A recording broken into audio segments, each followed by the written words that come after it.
Y sin embargo, el barbijo es una herramienta muy muy antigua que para manejar una epidemia en el 2020,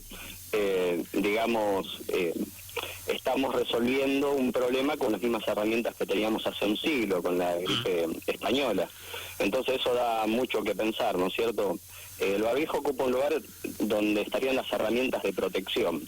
Básicamente desde el punto de vista del manejo de una epidemia, una pandemia, la bibliografía lo que dice es que uno primero tiene que educarse para saber los modos de transmisión, de higienizarse y demás, y lo otro es utilizar herramientas de protección, ¿no? Y el barbijo viene a ocupar esa posición. Sin embargo, tiene una serie de limitaciones importantes, ¿no? Nos bloquea la calidad respiratoria, hay que cambiarlo continuamente por un tema de higiene, para que no se cultiven patógenos ahí adentro que nos puedan afectar. La gente que lo utiliza de manera prolongada, como es el caso de los médicos, odontólogos, oficiales de policía y demás, digamos, encuentran muchas limitaciones en su accionar, sobre todo si de golpe tienen que hacer algún tipo de actividad física que requiere mayor consumo de oxígeno, de aire. Bueno, ahí se presentan una serie de limitaciones. Y por otro lado, los barbijos tienen una limitación, es que no llegan a filtrar el 100% de un virus como lo que sería el SARS-CoV-2, ¿no? Que produce la enfermedad del COVID. Entonces, bueno, cuando arrancó el tema de la pandemia fuerte, que se inició la cuarentena, yo me encontraba acá en San Rafael y me puse en contacto con las diferentes profesiones que básicamente recién les comenté para tratar de entender qué problemas tenían con todo esto. Entonces, básicamente definí esto, ¿no? El problema de la higiene, del recambio, de la calidad respiratoria y de la certeza de que uno puede filtrar o desactivar el virus, ¿no? Sí. Entonces, bueno, a partir de eso, de consultar la bibliografía científica, de ponerme en contacto con mis colegas en otras partes del mundo, sobre todo en Europa, donde ya habían pasado un parte de un periodo, ¿no? Sobre todo en Italia, por ejemplo, que están muy afectados, bueno, traté de definir ese problema y me puse a trabajar en una solución lo más universal posible, lo que llamamos multipropósito, ¿no? Entonces, bueno, uno busca elementos de certeza y dentro de los elementos de certeza es la composición del virus, más allá de cómo genera la enfermedad en el cuerpo. Y nosotros sabemos que el virus básicamente tiene 3 elementos constitutivos. Sabemos que tiene un código genético, que es el ARN, ¿no es cierto?, que es el que finalmente va a infectar maliciosamente a la célula y va a generar va a hacer que esta genere su replicación, que es el elemento básicamente que si se daña deja de cumplir esa función. Pero ese elemento está protegido por una membrana lipídica, que es como aceite o grasa, que es esa forma de pelota que nosotros vemos en las imágenes del virus, ¿no es cierto? Y después hay unas proteínas que son las que identifican a la célula, los alvéolos y demás para poder infectar. El quid de la cuestión se encuentra en la membrana esa protege este código malicioso y si se daña pierdes la capacidad estructural, la capacidad infectiva del virus. Sí. Y esto lo sabemos desde hace muchísimo tiempo. De hecho, la recomendación de lavarnos las manos eficientemente con jabón atiende a este problema, básicamente. El jabón o los detergentes en general, que químicamente se clasifican como tensioactivos, básicamente lo que hacen son moléculas que permiten que la grasa o el aceite se disuelva en el agua, ¿no es cierto? Por eso lo utilizamos para lavarnos las manos, para lavar los cubiertos en la cocina. Bueno, sí. Lo mismo pasa con el virus. Esta molécula de jabón, de tensioactivos, tienen afinidad, se prenden a la capa protectora del virus y por otro lado las moléculas de agua y básicamente lo rompen. Y cuando lo rompen el ARN queda expuesto y el virus pierde esa capacidad de infectar, ¿no? Sí. Y esto lo sabemos muy bien, las recomendaciones son correctas, entonces básicamente en base a estos principios y reconociendo estos problemas, lo que traté de proponer es una solución universal. Y de hecho con algunas cosas que encontré en la casa, acá en San Rafael, me puse a armar un prototipo. En realidad hice varios prototipos, trabajé bastante, escribí un proyecto, lo puse a circular en la comunidad científica, profesionales y demás, para que todos aporten, y llegué a una especie de prototipo que sería la unidad óptima para desactivar y filtrar virus, patógenos y partículas en el aire, que básicamente tiene 3 elementos constitutivos. Básicamente es un pequeño motorcito que básicamente mueve aire, es como si fuese un inflador automático que toma el aire del ambiente, que es el que estaría contaminado, y lo trata de impulsar con cierto caudal para que uno tenga una respiración. Ese aire que estaría contaminado se trata de diluirlo, de mezclarlo básicamente con agua y algún tensioactivo, algún tipo de jabón, detergente y demás, apropiado para esto. Y básicamente que si ahí adentro se encuentra el virus, ese virus va a tener afinidad con las moléculas del tensioactivo de jabón, y se va a destruir, ¿no? Se va a disolver en el propio líquido, entonces se pierde esa capacidad de riesgo que tiene el virus, y del sistema ya sale aire limpio, que va a un pequeño pulmón que lo acumula, y luego se envía a una máscara, a un tipo de sistema hermético de la cara que permite que la persona respire, o el profesional respire. Y bueno, y eso viene a prestar una serie de soluciones importantes y plantea una solución diferente. Básicamente... Sí. A diferencia de otros productos o otras ideas que están dando vuelta, yo arranqué una premisa técnica diferente, que tiene que ver con el modo de transmisión del virus. Digamos, mi experiencia en investigación, mi experiencia profesional, también abarca lo que es el estudio de partículas en la atmósfera, que es una rama de la física atmosférica o de lo que es calidad de aire. Y me he desempeñado en lo que es medición de, por ejemplo, cenizas volcánicas, porque estas afectan a los aviones. Es peligrosa para la aviación y las cenizas volcánicas se distribuyen por el planeta. Bueno, y lo mismo pasa con otro tipo de contaminantes en la atmósfera que hacen a la calidad de aire, que también impactan en la salud humana, ¿no es cierto? Estas partículas que pueden quedar en suspensión y viajar muchos kilómetros, estar mucho tiempo en el aire, se llaman aerosoles. Y la OMS, desde un primer momento, consideró prudente, por algunas razones que fue propio de ellos, pero que no está justificado científicamente, de que el virus se contagiaba más por contacto o por gotas de saliva grande cuando uno habla, las cuales caen quizás a 1 metro o 2 metros adelante nuestro. Entonces estableció una distancia prudencial, una distancia de seguridad, el famoso distanciamiento social. Sí. Pero la realidad es que las gotas son en su mayoría agua, básicamente.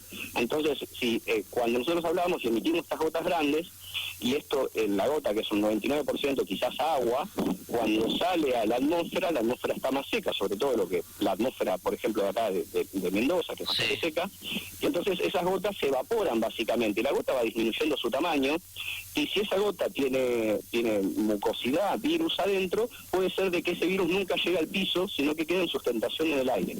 Y pasa a cumplir esta función de transmisión por aerosol, queda flotando en un ambiente, y si hay suficiente carga viral en el ambiente, una persona que pasa o está suficiente tiempo también dentro de ese ambiente puede contagiarse.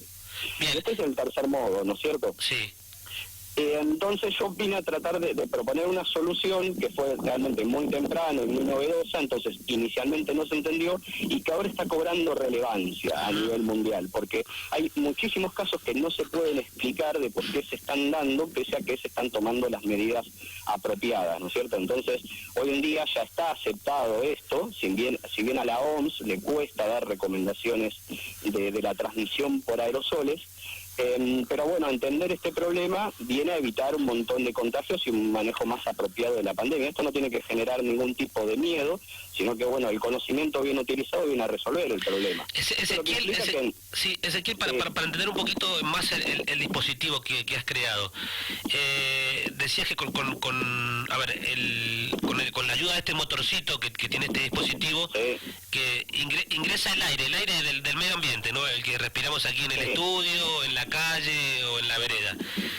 Eso va al líquido, ¿no? Con esta sustancia que vos decías, que es como una especie de detergente, algo que lo limpia, lo lava o lo mata.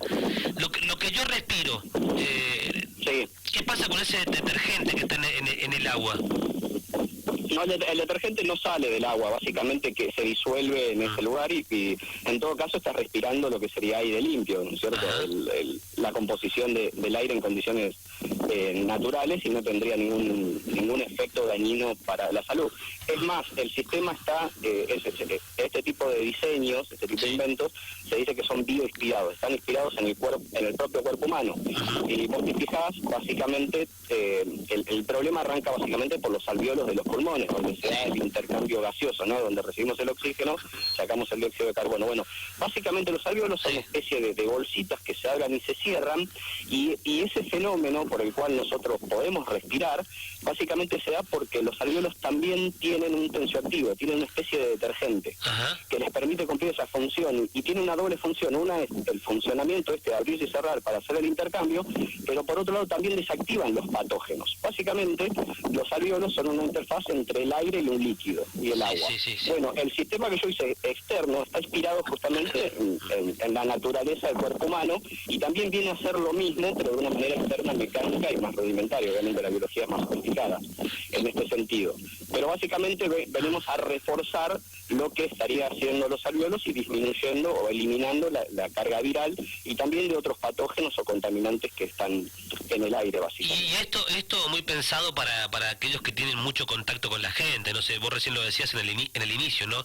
El policía que está todo el tiempo en la calle, el de seguridad de los bancos, el médico, la enfermera, el camillero, aquellos que están todo el tiempo en contacto con la gente, ¿no? Y esa gente, mirá, a ver, ese es el escenario real, ¿no? Hay gente que está muy expuesta, que es la primera línea de trabajo en el coronavirus, los médicos, obviamente la policía, la fuerza de seguridad, la gente que tiene contacto, mucha atención al público, ¿no es cierto? Obviamente son los más expuestos.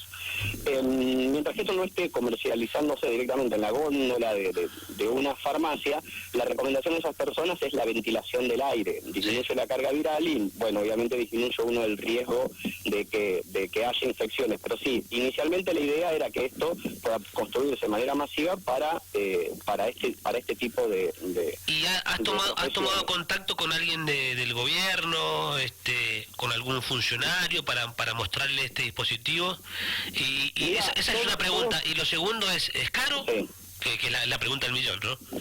Si No, con respecto a otro tipo de soluciones no es cara. ¿Qué pasa? Que lo que sucede acá es que para estar, por ejemplo, dentro de un quirófano, uno tiene que cumplir una serie de requerimientos y tiene que hacer una serie de trámites, y eso tienen tiempo, y para la fabricación masiva de esto hay que adaptar una capacidad industrial, y bueno, hay gente de cámaras industriales trabajando en este momento en eso, para poderlo hacer de manera masiva. Por otro lado, sí, el sistema fue publicado en diferentes medios importantes. Desde el primer momento me han llamado funcionarios, no solo de la Argentina, sino sobre todo del exterior, relacionado con Europa o de América Latina, y que estoy en contacto con eso, y de hecho estamos trabajando para ver si se puede hacer esto de manera masiva, que no es tan fácil así como decirlo, ¿no es cierto?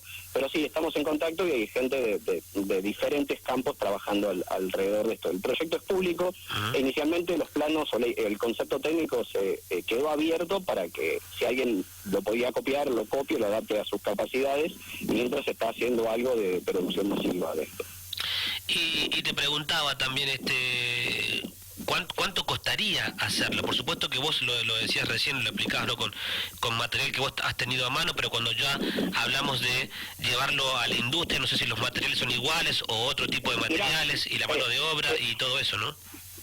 Vos sabés que a veces tiene que ver con mucho del precio, se traslada a lo que es el control de calidad de algo. Sí. Entonces, yo en este momento no te lo puedo definir porque justamente no estoy encargado de eso, ¿no es cierto? Yo, digamos, me encargué más de la parte yo me encargo de desarrollar prototipos innovadores en diferentes áreas, ¿no es cierto? Entonces, sigo trabajando en esto. Hay gente que está trabajando en la parte de industrialización de esto, pero yo sí continúo con este proyecto desde otro punto de vista, que tiene que ver no solamente con el filtrado, sino que también el producto puede dar trazabilidad para entender el impacto del ambiente o de la carga viral en el dispositivo. Así como uno va y se hace un análisis de sangre, puede también con el dispositivo hacer un análisis de parte del dispositivo para entender qué fue lo que pasó, que viene a resolver temas del problema del testeo y demás. Pero no te puedo definir en este momento un precio, porque tiene que ver con condiciones de mercado, y también tiene que ver este tipo de proyectos. Para hacer de manera masiva tienen que ser proyectos de muy buena fe, en las cuales obviamente está relacionado el mercado y tiene que estar relacionado los gobiernos. Este tipo de cosas no se hacen solo, y sobre todo si son a escala. Esto no tiene que ser. Sí. Y por último, y te agradecemos por el contacto, Ezequiel, ¿qué pasa a la hora de transportarlo, no? Que es, digo, respecto de la comodidad, de llevarlo, de cargarlo, viste que por ahí el policía, el médico y demás. Yo estoy viendo imágenes que vos nos has mandado, la gente también que nos sigue a través de la imagen lo está viendo.